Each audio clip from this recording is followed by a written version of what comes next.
Hi, welcome to Spotlight, your story, their lifeline, a mother-to-mother podcast. I'm Mimi. And I'm Dobra, and together we are your hosts.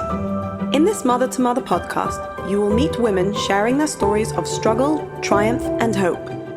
Our aim is to ensure that no woman ever feels alone. Through their brave storytelling, these women become lifelines for others on their own journeys. So join us as we dive into the incredible stories that inspire and empower. Welcome to Spotlight, where your story becomes a lifeline.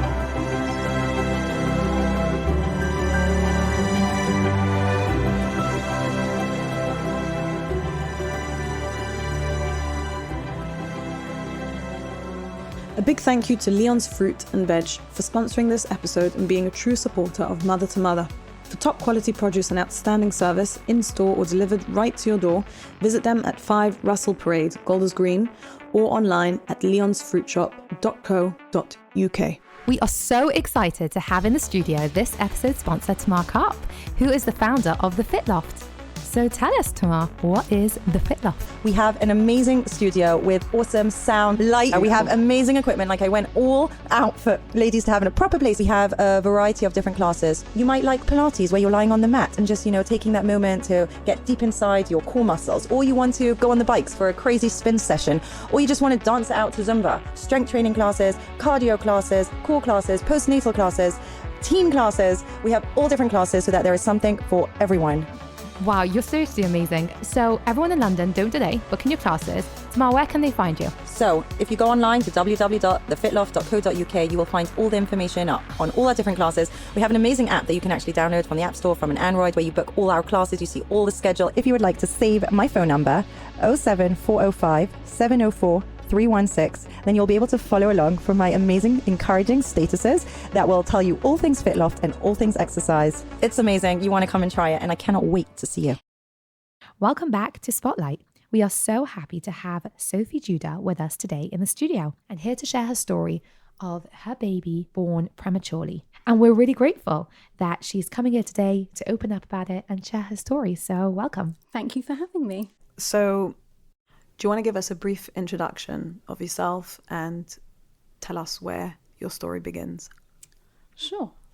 So I am a mother of 3 beautiful, amazing, gorgeous children, and we live in Edgware. I grew up in Stanmore, so I've not moved very far at all. And I'm a teacher. I work in the most amazing primary school. I love what I do and the families and the colleagues that I work with. So where does the story begin? I have to take a big breath for that bit. Yeah. So it was nearly 13 years ago, 2012. It was the year of the London Olympics. I was pregnant with my second child, and it was all very uneventful. And it was, a Friday, Erev Shabbos. I was getting ready. We were having guests for Shabbos. How many weeks were you? I was 26 weeks pregnant. Just, busy, running around, going to the shops and, cooking and just, being normal. Everything was fine. I'd had a late 20-week scan, a few weeks before. So everything was fine. I was going to my appointments. Everything was good. And, we had close friends, a couple staying with us that night. We were so excited to have close friends staying who needed to be in Edgware.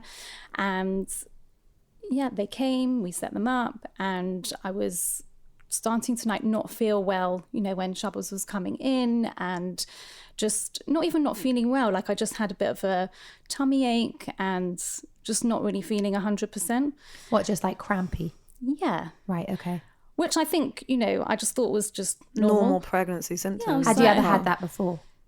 I think so. But okay. I think with my daughter, I don't know, I always felt like a bit, is it constipation? I don't know. I always had the lactulose, and I was downing the lactulose, thinking maybe that would, help my stomach feel a bit better. But that was literally all I thought.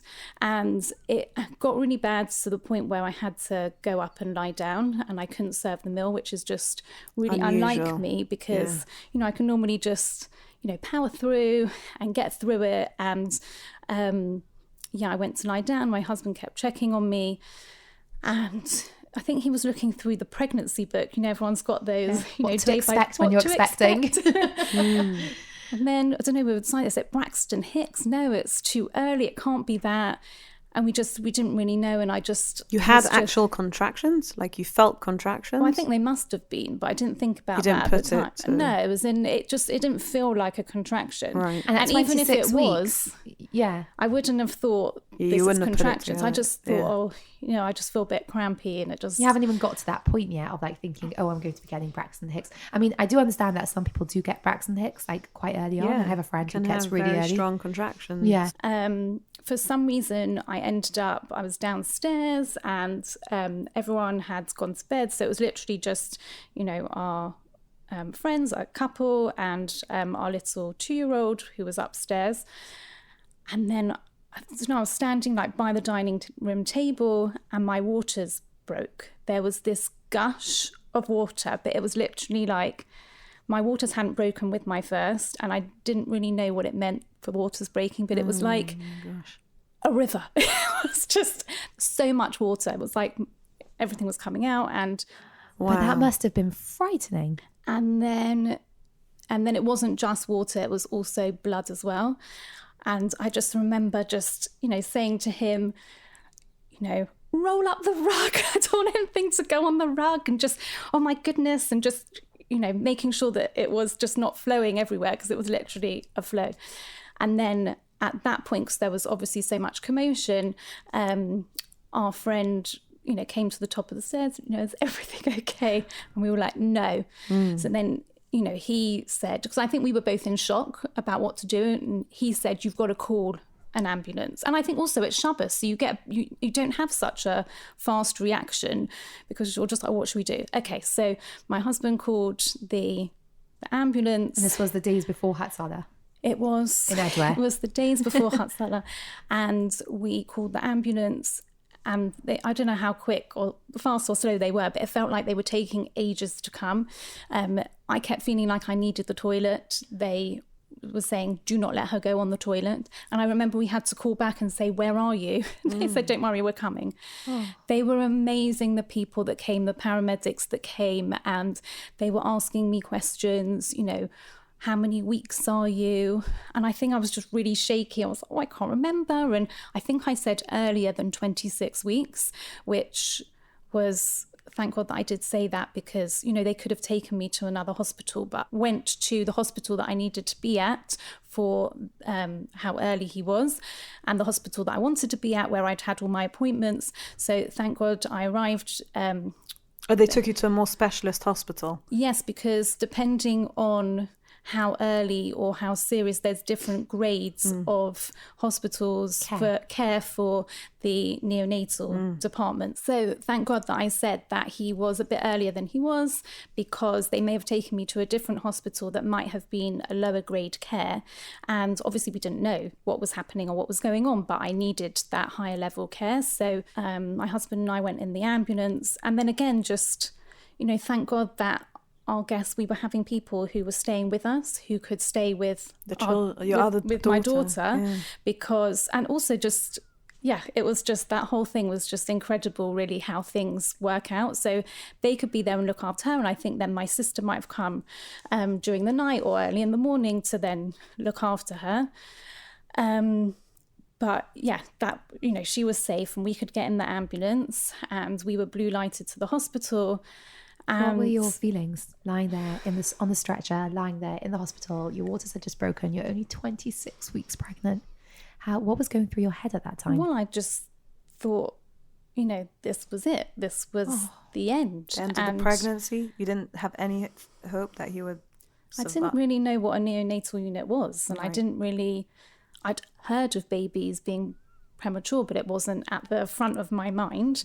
Until somebody goes through something. Well, that's what our podcast is all about. It's about spreading awareness so that people should understand what's going on for other people. No one should, please God, ever go through this situation. Amen. But there should be an awareness out there. 100%. And I didn't really know what to expect. Did you think you were miscarrying? That's exactly what I thought. Okay. Yeah. And again, I didn't have an experience of that, but I thought that was what was happening. And I was in such pain. Like, the pain was just, it was so bad. And I just wanted the pain to go away. I wanted them to help me with that pain. But when I arrived at the hospital and they, put the monitor on and they said, oh, there's a heartbeat. And I just remember being so surprised. I'm like, what? And I'd gone to the hospital a bit earlier in the pregnancy because I'd had a worry, and again, thinking that I was not going to hear a heartbeat, and there was. So again, I was really surprised. I was like, okay, wasn't expecting that. Baby's still alive. Baby's still alive. Baby's still there. Did you then feel a little bit hopeful that things might actually be okay? I think so, but I just don't really remember. I just remember thinking like I just need to not have have pain. this pain. Like, I wasn't You were really probably thinking, in active labour. That's probably what you were. That's the pain. And I wasn't really thinking beyond that. I was just thinking about the here and the now. Wow. Yes. So it all kind of felt like it happened so quickly, but I don't really know all the timings of everything. But then it was, okay, you've got to push. So I was like, right, okay. And yes, he was really little, but boy, did I have to work hard. It was still, I had to do something. He didn't just fly out, but it was quick. But I had this amazing midwife who was she was so firm and so strict, but in a kind way, and I needed that. So she was really, right, do this and breathe now and push now. And I think in any other situation, I would have been like, what? She's so mean. This is not very kind. She needs to have a better bedside manner. But she was incredible and unbelievable, and I needed exactly how she was. That's what I needed at that moment, because I didn't know what I was doing, I was so not prepared that I was going to have to push. A few hours later, I was just, buying my challah, cooking, and just in my kitchen. Everything was all right. Everything was fine. To me, I think it's incredible. Hashem puts the right people at the right time. We're so far twice in this story. Exactly. I'm like, we're there's right so at the many beginning. hugs. So then, obviously, there was a team for me helping me with the labour, but then there were also loads of people as well, a whole nother team for the baby. So it was just full and packed, the room. I thought it wasn't going to be a good ending, so I don't think I needed them to tell me. I think that I was surprised. So the baby came out and he was breech, so he came out feet first, which I think meant that's why I also had a lot of people there. I remember them holding him up, and he was just this, little purple blob. There was no cry because he was so early. So again, I didn't remember thinking, oh my goodness, I haven't heard a cry, because again, it was so early. I didn't know what to expect. So there wasn't really a right or a wrong or something I was looking for or not looking for. And they said to me, I think we had to ask, what is the baby a boy or a girl? Like, they didn't tell us anything because they were concentrating so much on saving the baby, on me, and then working on him. So there was a lot of people. It was very chaotic, and they were working on him. And then I think I had to ask somebody, is it a boy or a girl? And they told me it's a boy. And I just remember saying, I knew it. I felt that he was going to be a boy. I knew it was going to be a boy. So I just remember, thinking, yep, I was right. So I was really proud of myself because I had that feeling. And they whisked him away, and gradually everybody left. And then it was just me, my husband, and my parents in the room where I'd given birth. We'd called them because my mum was my birthing partner, Tula. as well as my husband. Oh, wow. So we called them as well, and they came, thank God, because I needed both of them. And my mum had been there with me in my first labour, and that must have been really traumatic for her to see her daughter going through such a thing. Yeah, and I think that I didn't really internalise all of her feelings until much later, like a few years later. I think when my children, I mean, they're older now, but as in when they grew up and they obviously, have things that go well and not so well, then that was only when I could relate. And I think I've spoken to my mum about it and just saying, I'm so sorry, because I don't have anything to be sorry about. But I didn't really think about what our parents were thinking or feeling or going through. I knew that they dropped everything and supported us and they were there for us. But I think that's an amazing daughter to acknowledge, your mum's feelings later on. Yeah, but it was much later on, because I just thought, it was me and my husband were going through this, and we were the only ones that were having the feelings that we were having. But, my mum says, it's actually, we were worrying about you and worrying about the baby and worrying about everything. So we were in this room. I'd just given birth, and I just remember just the biggest relief, because I felt good. I felt fine physically. I could get up, and the pain was gone. The pain was gone, and I felt good. And thank God that Hashem gave me that, because I needed strength and I needed to feel okay, because of what was about to come.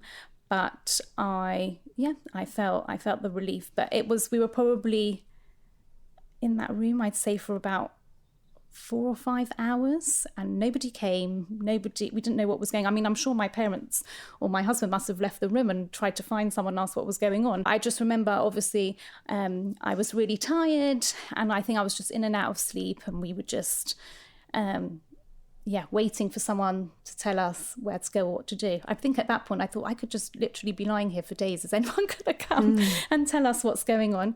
And you were probably lying there thinking, like, I don't even know if my baby's alive. I don't even know what I thought. Like I said, I don't know like what was going through my head, like where he was, where had they taken him to, what were they doing?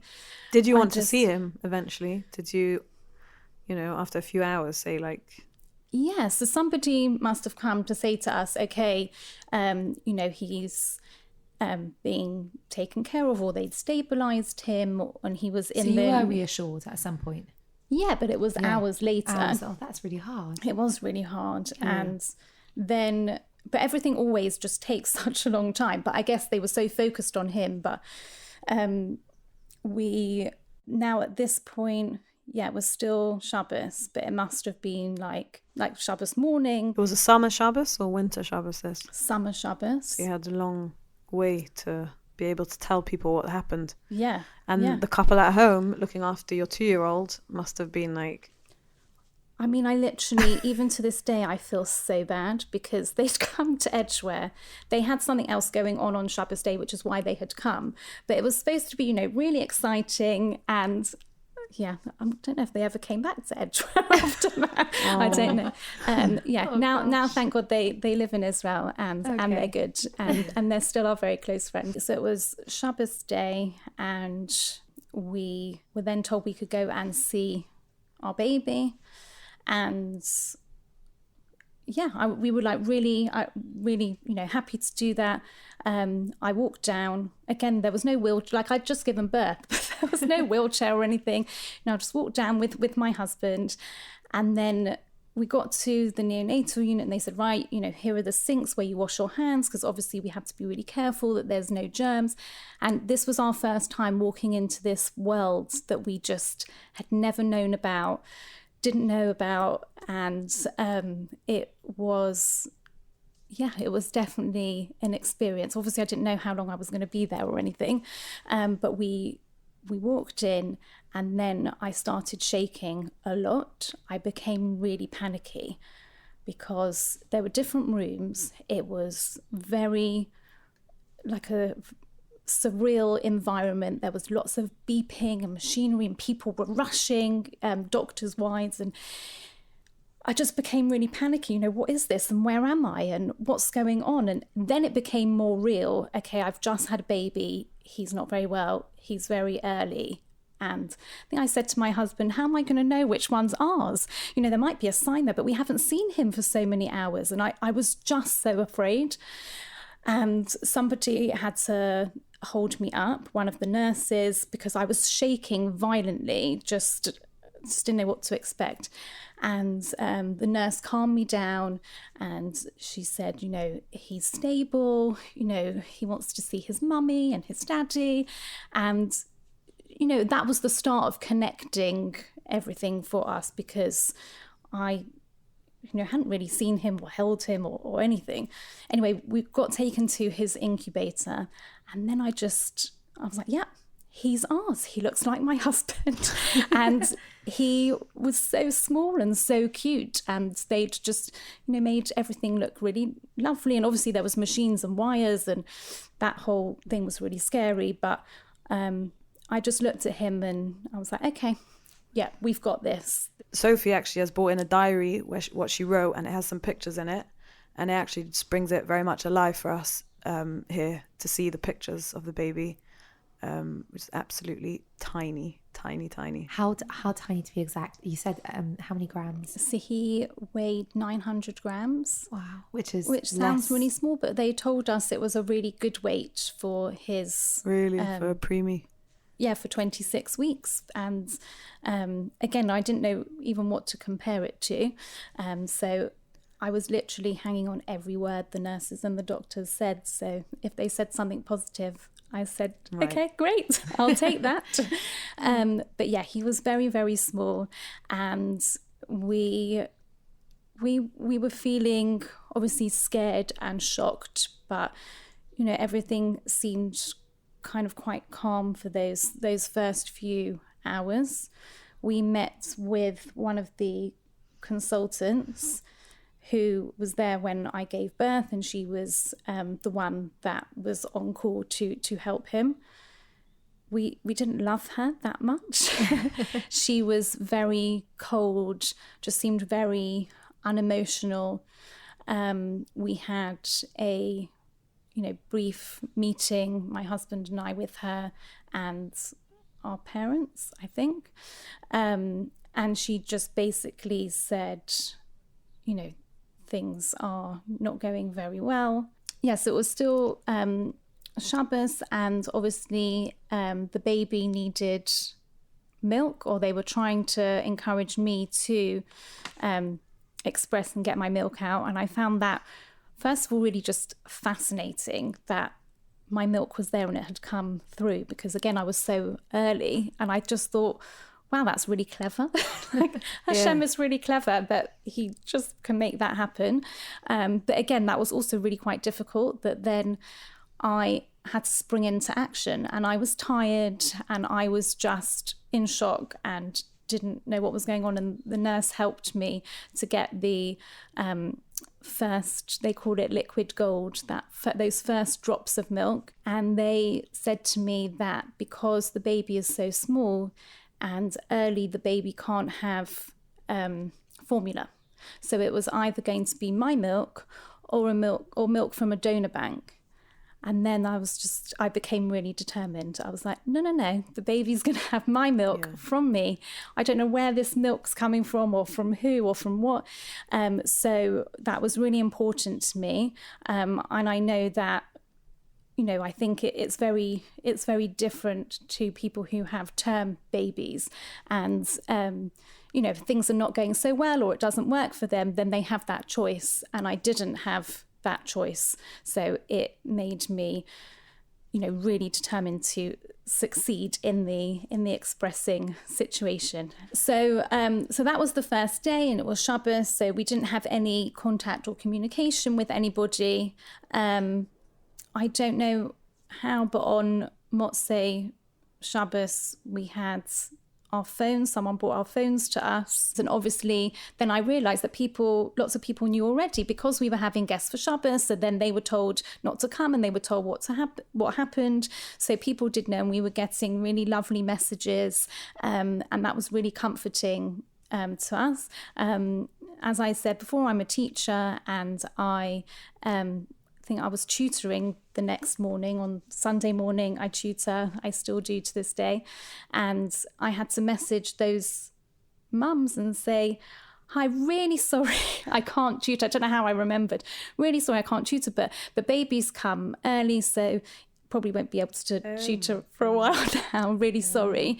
And yeah, again, they sent back messages, and I think that was the only thing I really needed to think about for the next day. But it's funny, you know, what you remember, just like the little things. So that night, we'd gone down to see Raphael in the unit, and they'd given us a room that we could be in for, you know, the time being, so that I didn't have to go home and leave him, because while he was calm and stable, you know, it was still very early days and touch and go, and so we had to be there. They said to us, keep your phones on if we need you, but go get some sleep, and, you know, just come back in the morning when you wake up. Fine. So my husband and I were in this room that they'd given us, and we tried to get some sleep. Obviously, we were, you know, messaging people back, you know, that were messaging us. And we'd also had, I think it was at that point, a couple of people who had heard and who had also had premature babies beforehand who had messaged. And I just thought, you know what, this is a really bad situation. This is not what we have chosen, but you know, other people have done it, and, you know, things can be okay. And I just remember feeling really comforted, even from, like, as soon as Shabbos went out, I just remember thinking, you know, there are positive stories.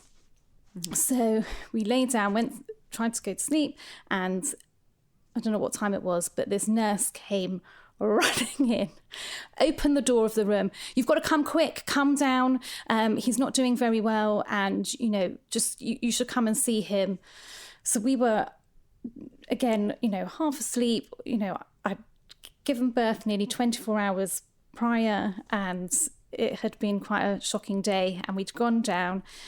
Everyone was rushing around him, the doctors, the nurses, they were calling, the machines were beeping, and it was really hectic. And I'm thinking, I don't even know why they even want us to be in there, because we're clearly in their way. Because I'm like, what's going on? And they're like, can't talk to you now. We're just trying to, you know, stabilize him. Anyway, they eventually said to us, okay, we think we've stabilized him now. Go back upstairs, and if anything else happens, or if we need you, then we will call you. So keep your phones with you. So then I'm thinking, how am I going to lie down? How am I going to go back to sleep? It's the middle of the night. I don't know if he's even going to make it through the night, which is basically what the nurse had said. Then I just thought, okay, this is just not going very well at all, and it was really, really difficult from then, and I kind of lost that positive outlook of thinking things are going to be okay, because it really wasn't. But also at the same point I thought, well, maybe this happens to all premature babies, maybe this is normal. So I think the new reality just set in. Yeah, it was like a new reality, but again, I didn't know, you know, is this normal for premature babies to be like this at the beginning, or is this different? So I just didn't really know what to think. But again, we went upstairs, we tried to fall back asleep, and then, you know, it was the morning, and I don't even remember anybody coming to check on me in this room, but as in I was still, you know, a patient of the hospital, but maybe they were coming to do checks on me, to check, you know, blood pressure or whatever they were doing. But I remember it being morning, you know, they opened the doors. So this room that we were in, I believe it was a private room. I think that maybe our parents or somebody had organised for us to be in this room so that we wouldn't be in the ward. I wouldn't be in the ward with all the new mothers. So I remember having this separate room. It was a lovely room. It was just being renovated. So in the morning, the builders came into the room carry on with their building works and whatever they were doing. I think they just carried on around us. I was just oblivious. I was like, okay. But we went down to the neonatal unit. So we're in the same building, just I think on different floors. And I was like, oh, he's made it. So we've got through to the morning. He's made it. This is good. And yeah, we carried on. And then we were asked that, so there's obviously ward rounds every day, which I didn't didn't go to. I didn't really know what they were at this point, that they were going to be such a big part of our day and of our routine. But there were ward rounds, and then I think the nurse said that the consultant would like to speak to you both. And we had this meeting with the consultant. So at this point, it's Sunday now. I think our families joined us for this meeting, and it was not what I expected at all. The consultant was very cold, very unemotional, and she said, you know, your baby's been born very early. And I'm looking at her thinking like, yes, I know. How can I not know? Yes. But she said, but he's also really very unwell as well as that. And I'm thinking, well, of course he is. He's just come out of me much earlier than he should have. Of course he's unwell. But she was saying, no. He's not doing great. He's very poorly. And last night when you were asked to rush down, we have to tell you that he had a brain hemorrhage. He had a brain bleed. And it was grade 3 out of 4 because they grade these bleeds. And I was just, we were just in shock, and again more in shock.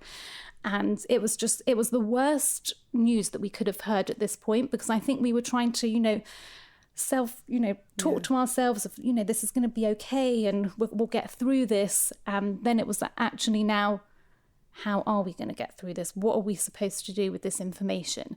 And she just said it really matter-of-factly. And I think looking back now, she must have had really bad experience with families where she must have said, the babies are going to be okay, and then they weren't, or whatever. But she was, normally we're so used to people saying to us, it's going to be okay, or you'll be all right, or we'll help you through this, or, any of those other words of positivity or comfort, which is the only words that we had up until that point. And then she was basically saying to us, it's not good, and prepare yourselves. But she also said to us, you might have to make some really difficult decisions. And she said, you've really got to think about your other child. You've got to really think about her. I just remember just being so confused. And I do remember saying to her, I will also think about her, but now I also have a son that I have to think about.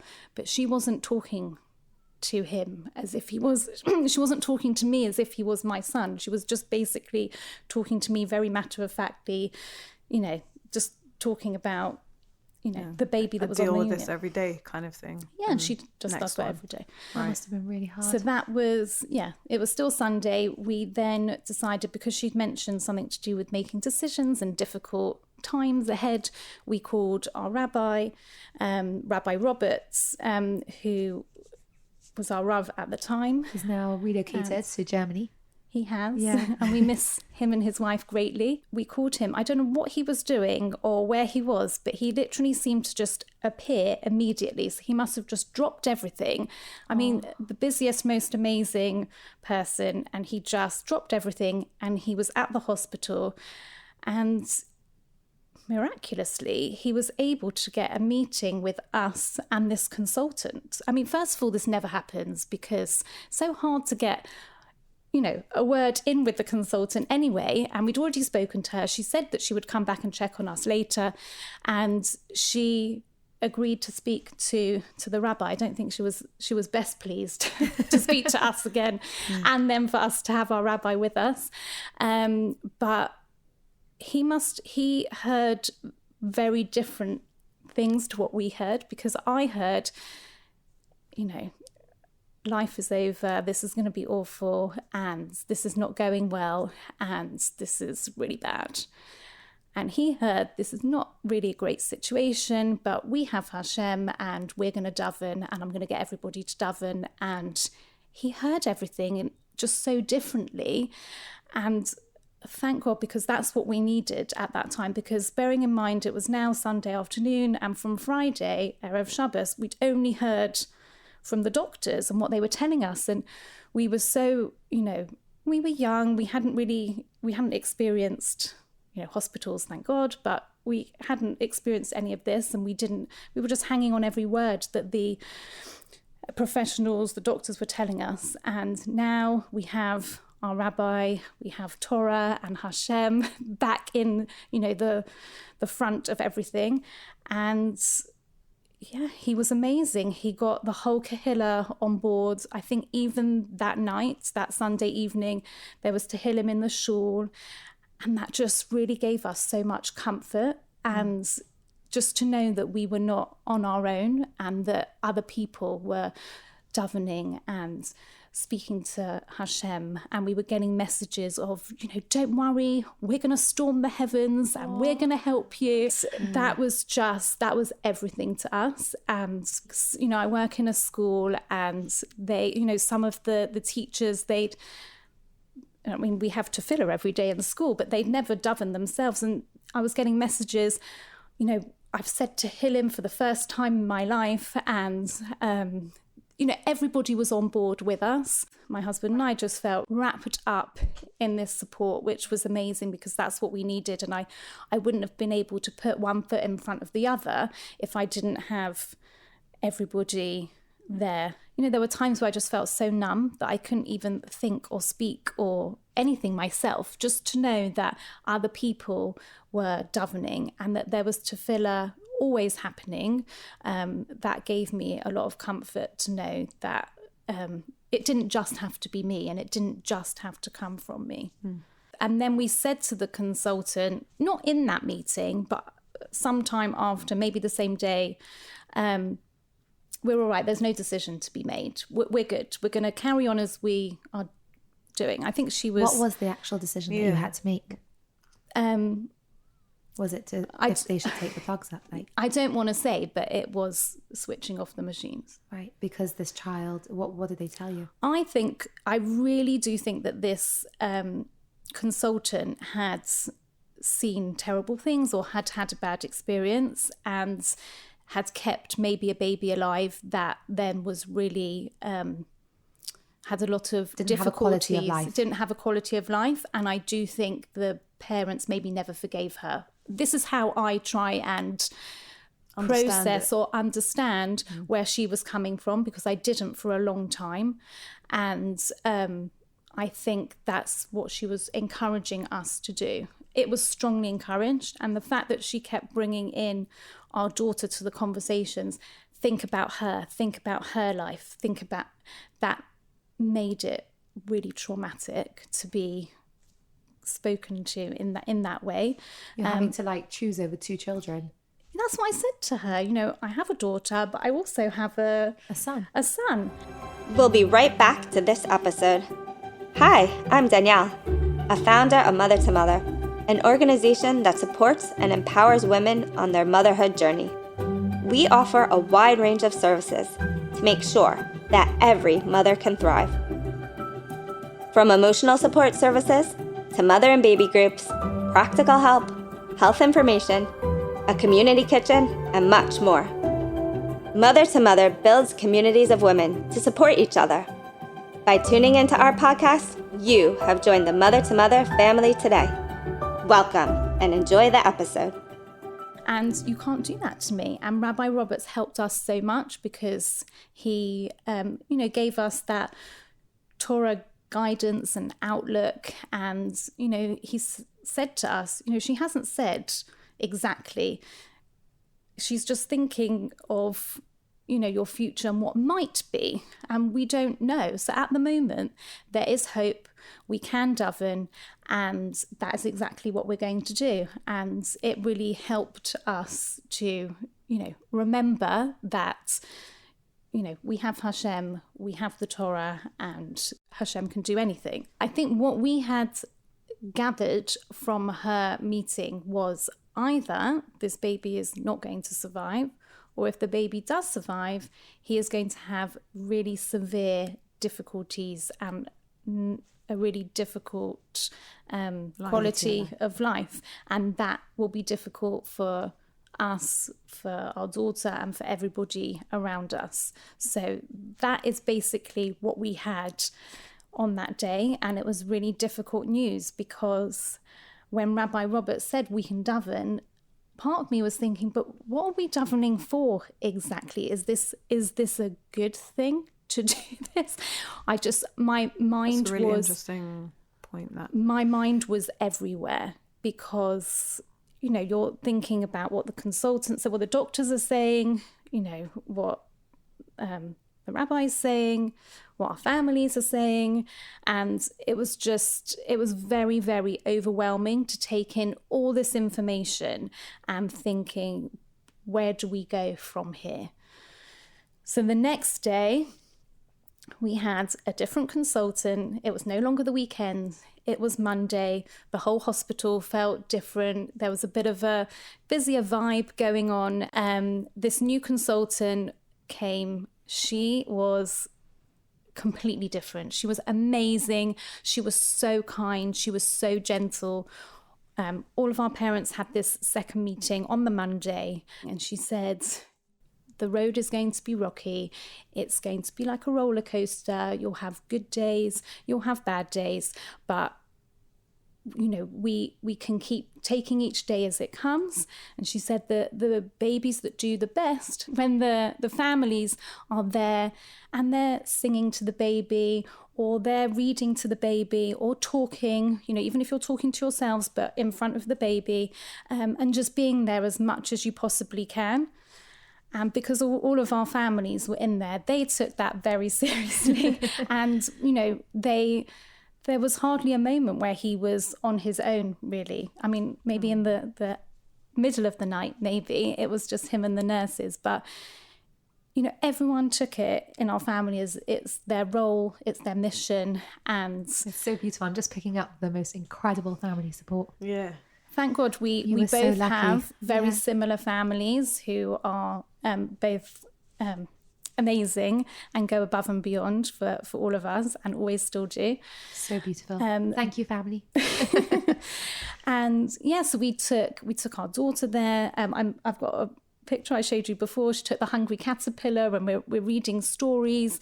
We said Shema with him, and we did have the good days and the bad days and the scary days. Did you have any instance like the first night or not? Yeah, you did. We did.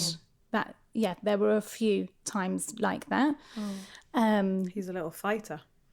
No? He is so strong, and he is just he really is such a fighter, and just the biggest inspiration, not just to us but to everybody. Did anyone reach out to you to share their experiences and just give you that kind of like a support group, like in the know? So there were a couple of people that reached out to me and said that they'd been through similar. Again, this was also amazing, but I think very early on it was also hard because I knew that their children were fine, and I didn't know what was going to be with our baby. But there was one person in particular who was constantly messaging me. We then chatted on the phone, and she had a premature baby around the same 26 weeks, I think.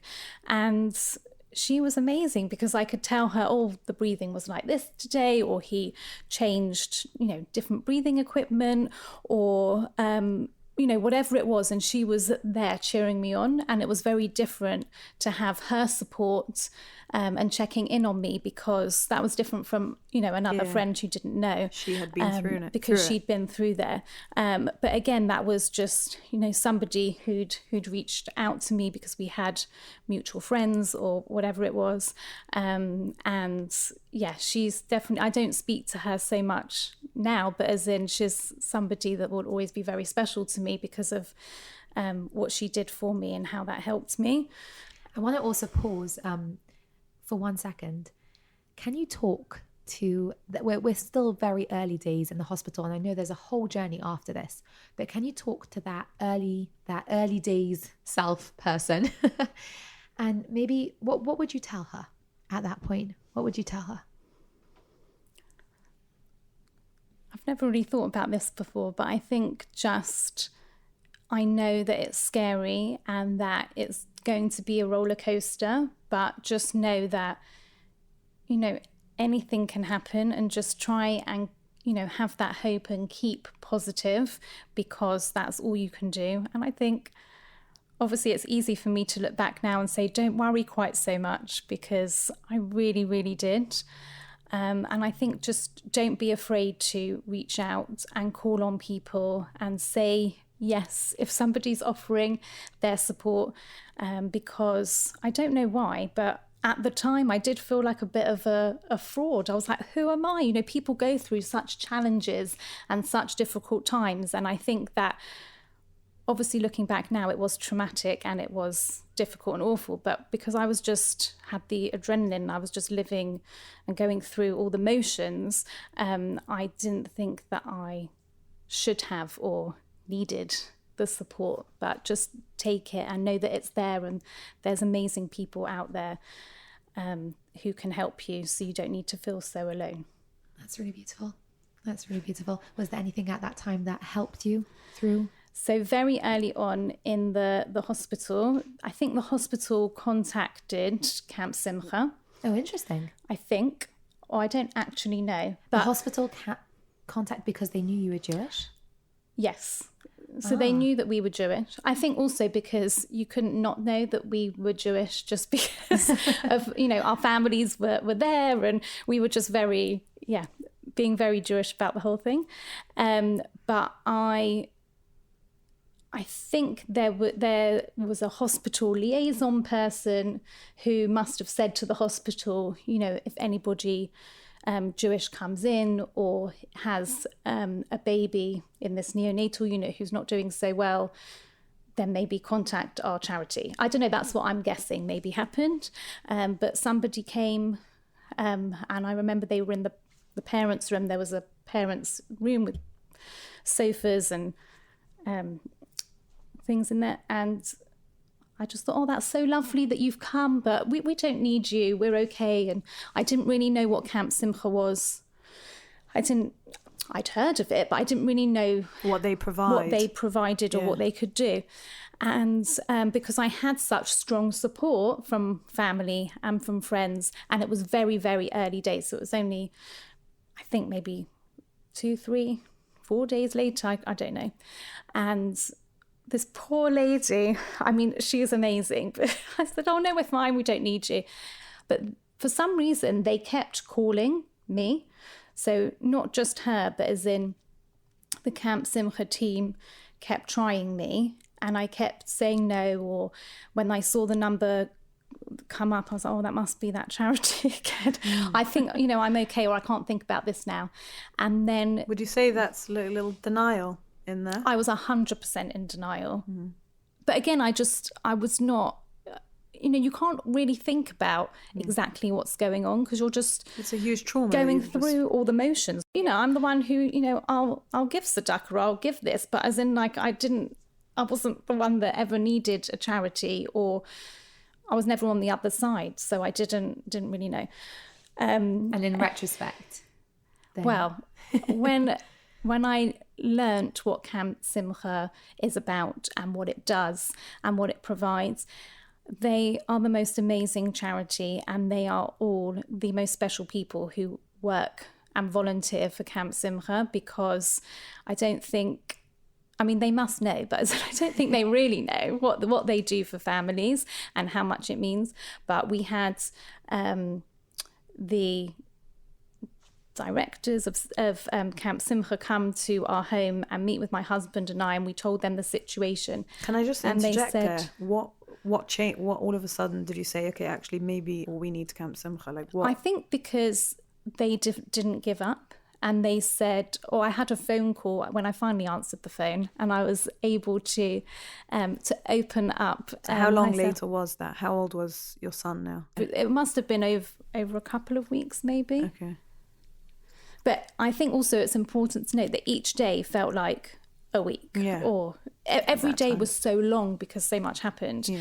But finally, when we agreed to have Camp Simcha's help, it was a whole nother level of just love and being there for us, because the doctors were looking after our baby and they were doing their bit, a massive, amazing, important bit. You know, people were davening and, you know, trying to help in that way.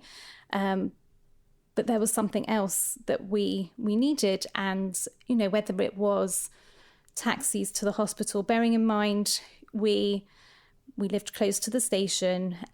We thought it was normal a couple of days later, when I'd been discharged, to hop on the tube and go to the hospital to go and visit. So this was, a few days after he was born. Bearing in mind I had just given birth.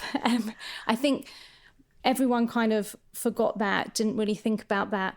Not one doctor or nurse was really looking after me or looking out for me.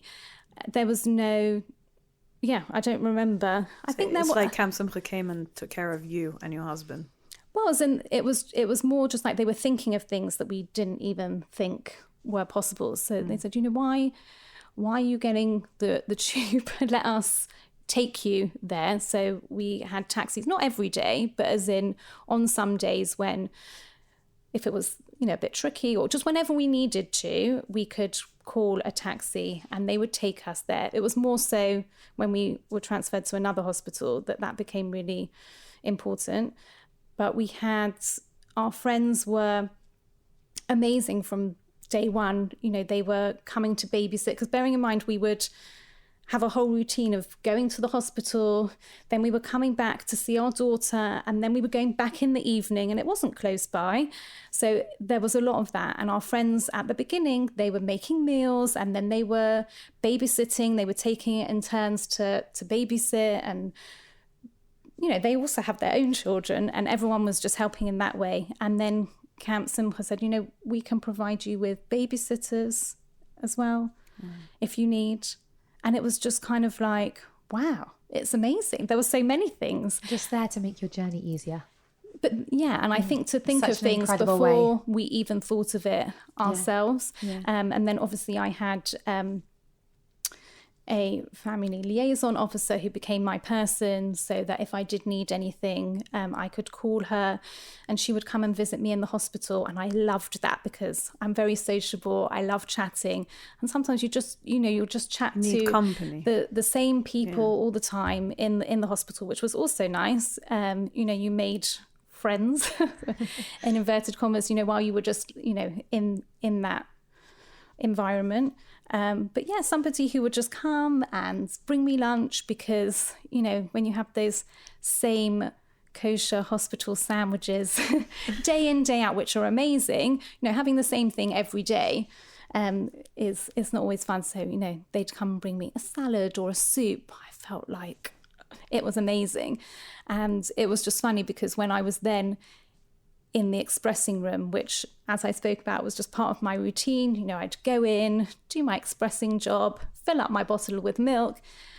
And the other women in the room were just like, how are you making so much milk? Like, what is going on here? I was like, I don't know. Like, I breastfed my first, so I don't really know. Is this a normal? Is this a lot? But it was coming in full flow. And that was because I was being so looked after. And these women didn't have the support that I had. And I was having amazing, nutritious meals. Camp Simcha would bring me lunch, once a week. And it was just, that was something that I didn't have to think about, was the food, or making a meal, or cooking, because I had this new life of just a different routine. And that I just want to say that it's incredible, because actually Mother to Mother, that's what Mother to Mother is all about. And Mother to Mother now work alongside Camp Simcha, and it's unbelievable. They specialize in premature care. And they also have so many services, because when a mother's physical needs are being met, then they're able to deliver. They're able to baby does better. It's much more. The baby does better. But we can only care for our little people if we're being cared for ourselves. Yeah, that's what I want to say. Yeah, exactly. It's so amazing to hear what Camp Simcha did for you, and what Mother to Mother and Camp Simcha do now. We didn't have Mother to Mother, and it's very new.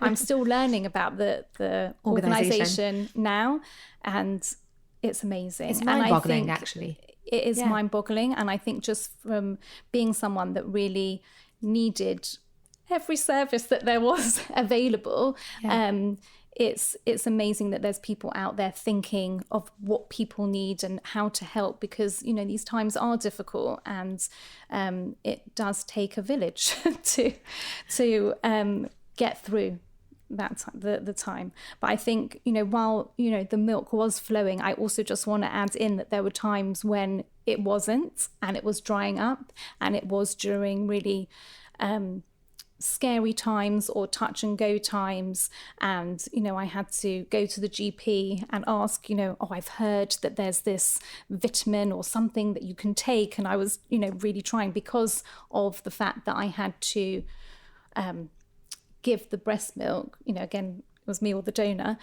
milk, I took it very seriously. I just want to say one thing about the first Shabbat, because it was really special.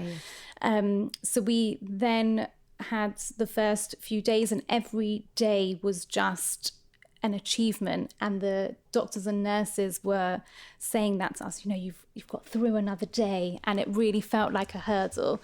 And then Rabbi Roberts said that we could have, or we should have, a Shalom Zachor, and that would be really nice for people to see us, and for us to welcome people and celebrate the fact that we've had a baby and he's here. And also we were also advised that we could give our baby a name, because at the moment people were davening for Tinuk Ben Sarah, and that was really important for us. So we were given a few names, and the name that he was given was a name that we wanted to name him anyway. So he's called Raphael Chaim, and I'm obsessed with that name. I love his name. I actually also really love the name. It's been a really good name for him. And so we had the Shalom Zachor on the Friday night. So we obviously left him in the hospital, which was hard, because this was now our first Shabbos being away from him. We obviously had to do that. We did that every week. And how did you provide milk whilst you were at home? So, good question. I must have expressed milk that was enough. And I left, so they have a fridge there for milk. Ton of milk. So eventually, because I think he was only having the small amounts. Maybe I actually wasn't producing so much, but as in, because he was only having a small amount at the beginning, they could keep that, or they would just literally, I think in the bottle, they would just syringe out the couple of milliliters or whatever it was. So he had that in the hospital, and it was literally the most special Shabbos of all time. And obviously, mostly men come for the Shalom Zachor, and that was amazing. But Rabbi Roberts came with his wife, my Rebbetzin, and that meant the world to me that I could see her. And some of my friends came as well. So we sat and chatted together. That was really amazing for us. But for my husband as well, it was just, I was so happy that he was able to have that, and that, Rabbi Roberts didn't let us forget to have that moment and to welcome him. And there was lots of singing, and it really gave us a lot of chizuk, a lot of encouragement. And then the next day we went to shul, and he was given his name, and it was really emotional. And I was so happy because, he now had his name and people knew, and it was so exciting after Shabbos to rush to hospital and tell him his name. And then we got to tell all the nurses, you don't have to call him baby anymore. He has a name. And that I'll never forget that Shabbos ever, because it really carried us through. And it was so exciting to go and see him after Shabbos. So you're having this long hospital stay and lots of ups and downs, as you've said. What would you say was like the darkest, hardest time in the hospital, and how did you get through that?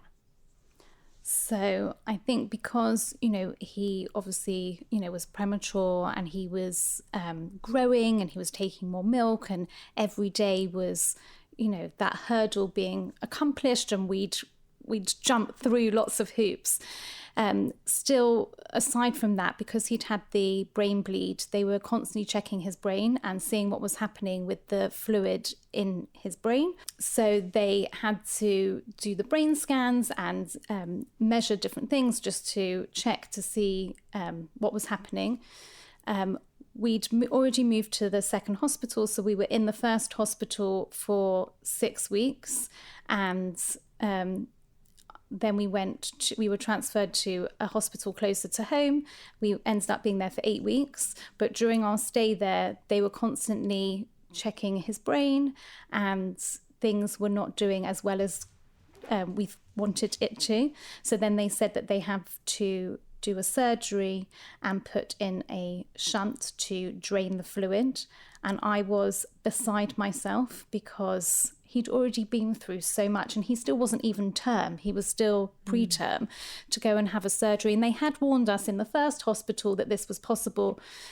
But I was just like, everybody's davening and everybody's doing everything they can. Like, I really, really don't want him to have this. And then they had to take him.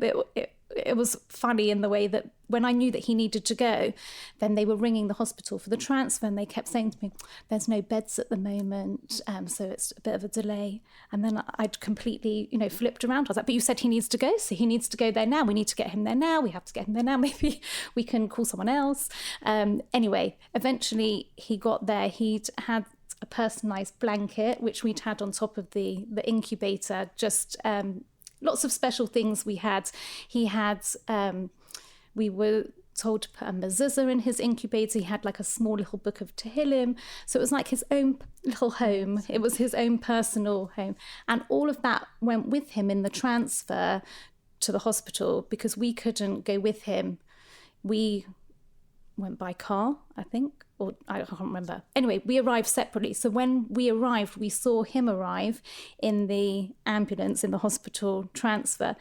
And there was the blanket, and then there was the mezuzah in there, and the Tehillim, and a little teddy of his. I was like, oh, he's come, he's arrived.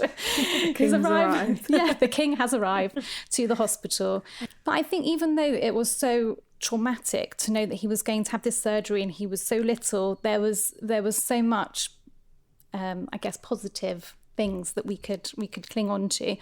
Again, it was really difficult when he was in the surgery, and I just knew that everybody else was davening for him. So even when I felt a bit numb or I couldn't, and it was a few hours the surgery took, or it felt like that time, I couldn't sit there with the Tehillim the whole time. So just knowing that other people were doing that was really great. And thank God the surgery was a success. They put the shunt in, and I think the thing that I want people to know is that I didn't really know what questions to ask, and I didn't really have all the information I needed, or I thought maybe they had explained what was happening. So when we went to the intensive care, which is where he was, because he'd only just started breathing with a nasal cannula, or he wasn't having CPAP, which was the breathing apparatus that he was using, literally 2 days prior to that. So they'd put him on just the nasal cannula for breathing after a massive surgery. And I think the handover just wasn't so great. So he then had to be intubated. So he was then on the ventilator again because he wasn't strong enough to breathe on his own. But obviously they didn't know that. So we then had to go to intensive care. And when they took the bandages off, that was definitely my worst thing that's ever happened to me, because I was not prepared for what he would look like or how the shunt would look inside his head, because he was so tiny. And he still has it until yeah, today. he still has it in today. You can see a little scar, but he's proud of his scar, and we're proud of it. And when I see it, I'm just like, oh, that saved you. That's helped you. Yeah, and this is what you needed. So we had our surgery. Then we had to come back to our the other hospital, the one that was closer to home, and it was so nice being back. It was like coming back home. Bearing in mind this was my routine every day, so I was back home with the nurses I knew, the people I knew, and I was happy to put that behind me. Obviously, we had to go into room 1. So when you go into the hospital, you start in room 1, then you graduate and go to room 2, and then you go to room 3, and then from room 3 you can graduate to going home. So it's like a whole little journey, even in the unit. So we were back in room 1. And I was like, oh, it's like taking, you know, when they say it's like taking a few steps forward and then back.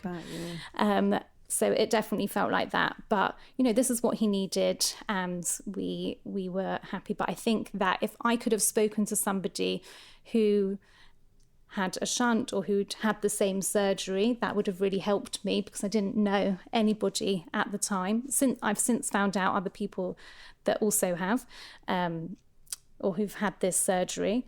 But yeah, hopefully no one ever needs. But if anybody ever does, then you can come and ask me, because I wish I'd been prepared.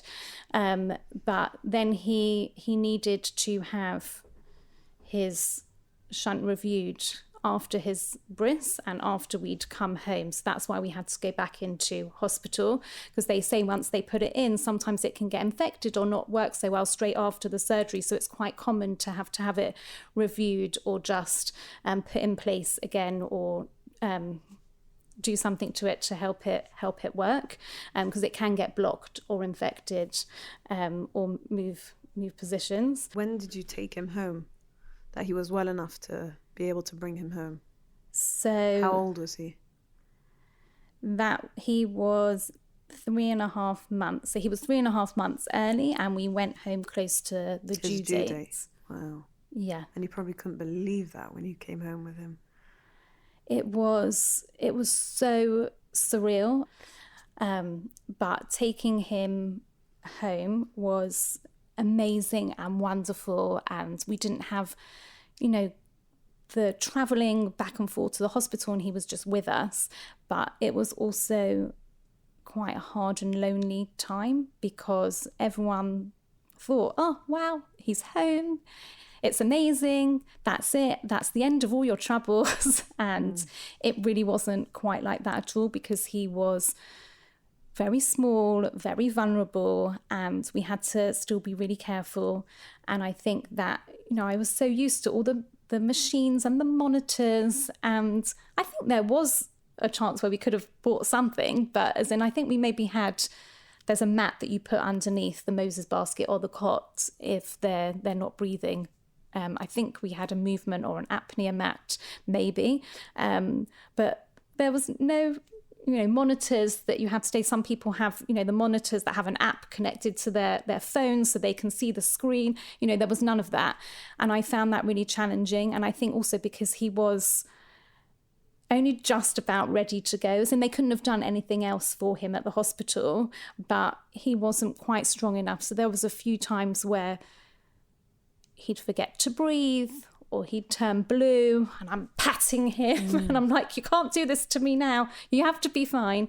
And I was scared to call the hospital. I didn't want to have to go back in there. And it was just, it was really challenging. But again, everybody was there for us, and we still had the support and the services. You know, people were there and helping us. So now reflecting back on this whole journey, and thank God, Baruch Hashem, Raphael is thriving. He's having his bar mitzvah right in a few weeks. Please God. And he's doing so exciting. well, hit all his milestones. And it must be really emotional. Reflecting back, what would you say you take from this journey? The power of tefillah, definitely, because it's not something I really realised or had internalized beforehand, but I feel like now I have living proof of what the power can be and how amazing it is. And I think that I still feel like every person's tefillah still carries us through now. So even now, you know, a few weeks ago when we had to go to A&E and he was having headaches and getting it checked out and he was okay and we came home, I still feel like there was somebody that was davening nearly 13 years ago that helped us on that day. And I feel like it still carries me through. So you don't always know when you're davening or you're asking for something that, you know, you might not see an answer right now. It might not be something that you would imagine, but it can have great impact. So there's definitely the power to fill, and also the community support and the amazing charities and organizations that are out there, Camp Simcha for us and Mother to Mother, who are amazing. And I wish we had Mother to Mother then. You know, people are amazing, and people can, you know, run and help and jump in ways that you wouldn't even think that humans can be capable of doing. And I think also we had, which I didn't mention at the beginning, we had a couple who had experienced a premature baby. They came to us in the hospital in those early days, and they said to us, just remember that you have Hashem, and the doctors can do lots of things, but they can't do everything like Hashem can. So when you're looking at the monitors, I mean, they seemed like they were experts, and we became like that too. But in the early days, when they came to visit us, that helped us in the early days, knowing that you know, anything is possible, anything can happen. And I think also now, as we're preparing for his bar mitzvah, you know, people who remember when he was born, they can't believe it. And it's just, it is a really emotional time. And it's fitting that I'm talking about this now, because he, thank God, Lian Hara, he's doing very, very well.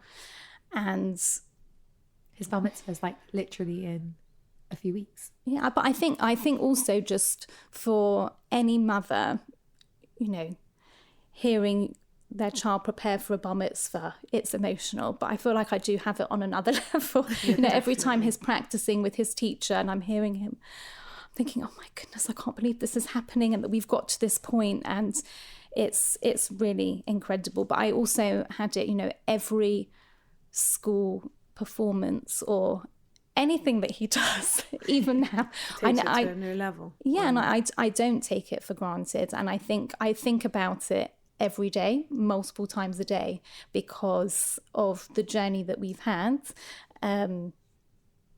It's really special, and I'm grateful that I have that, because I can look at him and my other children and all the children that I teach in a completely different way, and it's helped my career immensely, because first of all, I absolutely love what I do, but I just look at those children and, you know, everyone there is somebody's child, and they all have something good about them, and they all have, you know, places that they're going to go and things that they're going to do and achieve, and there's so much potential there. So they're lucky to have you. I'm a different person because of what I've experienced, I think. And thank God he's doing well. He's amazing. He really is incredible. And I had another premature baby after him.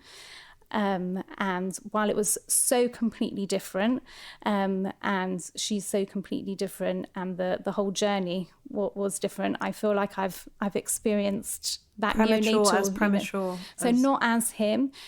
He was 26 weeks. She was 33 weeks. Okay. Also very early. She was very early, and it was really hard going back to the hospital, the same one that we were in again, and reliving that moment. But she was so fine, thank God, and she was so cute. I didn't want to leave her. That was really hard, leaving her. That must have been hard with another pregnancy afterwards. You probably had that in mind, you know. Is this I did and I didn't, because I thought, you know, that was just a one-off. That's not going to happen to me again. That, you know, that's not going to happen again. So when it did, that was really quite difficult and quite shocking that had happened again. And yeah, I think when people said, oh, you're an expert, you've done this before, it's okay for you, I was thinking, well, I'm not actually okay here. I've had a baby and I've got to leave the baby in the hospital again. And the back and forth and everything. The back and forth. But and she you have was 2 kids at home now. 2 kids at home. I think everyone probably thought, oh my gosh, like, this is too much now. But yeah, she was fine. She was only in hospital for a few weeks, and it's because she was so fine and she met all her milestones. She grew literally so quickly and so fast that you would never know.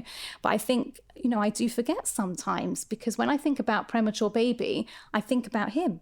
But I think also, just to note and to end off, that it doesn't actually matter if you've been in a neonatal unit for an hour or a day or 4 months or 6 months or whatever it is, if you've experienced it, you know, it's something that you weren't expecting necessarily, or maybe you'd been told but you didn't know what it was about, and it's like a bubble or a little club that only people who've experienced it know about. And it's a journey, and I think it stays with people, even if it is for a short time or a long time. And it's not something that I was really ever aware about. So if I can bring some awareness or some support, or if anybody wants to reach out or be in touch or talk about it, I'm always here, because I have been on that journey. And please God, you know, everybody should have a good outcome. Wow. Thank you so much for coming and sharing. That was amazing. It was phenomenal. You're Thank such an you. inspiration. Thank you for listening to this episode on Spotlight. If you were affected by any of the challenges we have discussed, then please visit www.mtom.org.uk/podcast for guidance on where to find help. Do you also have a story to share? Be in touch if you'd also like to be a lifeline for others by sharing and empowering women across the world. Podcasts@mtom.org.uk.